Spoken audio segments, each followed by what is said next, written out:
Let's get physical. Using our bodies to move in all sorts of ways, dancing, jumping, house cleaning, walking, lifting, makes us human. We receive so much information from our bodies, but we don't always recognize it, let alone listen to what it's telling us. Somehow, we've created a division between mind and body. Despite the endless objectification and obsession with the body, we mostly live in our heads. This gets amplified by our strong attraction to the digital world that lacks its own off switch. Still, digital media is only a symptom and not the cause of our strong attachment to the mind.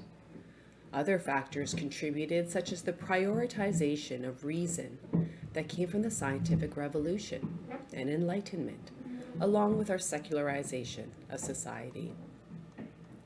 The Buddha says, "To keep the body in good health is a duty. Otherwise, we shall not be able to keep our mind strong and clear." What's so great about moving and tuning into our bodies anyway? To paraphrase Elizabeth Barrett Browning, let us count the ways. Counting the ways. 1. Exercise is fun. Remember when we were kids and played giant multi-block games of hide and seek? When we played outside until the street lights came on and then returned home? How about doubling, which was the term we used in childhood when I rode with another kid on my red bike with a long banana seat, exploring the neighborhood? Linking exercise with play is so much more fun than associating it with something else like good health. 2. Stop spinning your wheels. When we repeat thought patterns, we create beliefs. Abraham Hicks says, "A belief is just a thought you keep having." So if you want to change something, start with your thoughts. But how do you do that when you keep spinning your wheels? You got it. Move.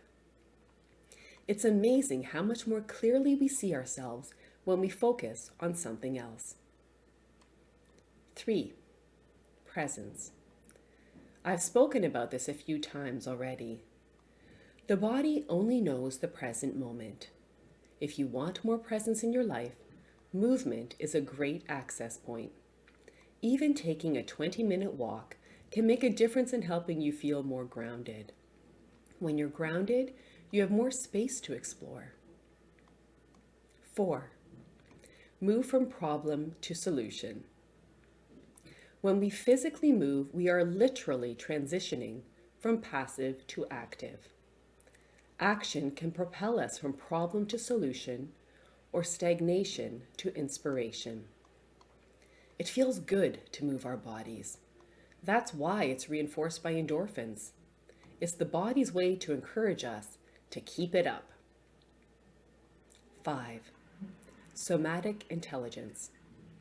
In The Body is Your Brain, Amanda Blake talks about the vagus nerve, which runs from the colon to the brainstem.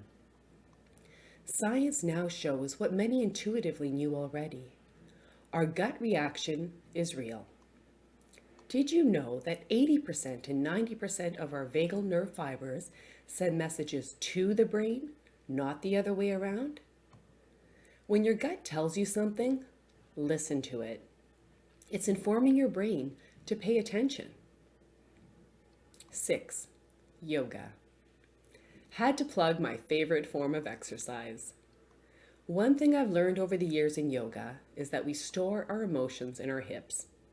It's one of the reasons our hips are tight. Of course, sitting 8 hours a day doesn't help either. When we release the hips, we release emotional tension.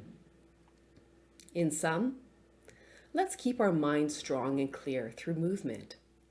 Try out some of these strategies to get out of your head and let me know what you think.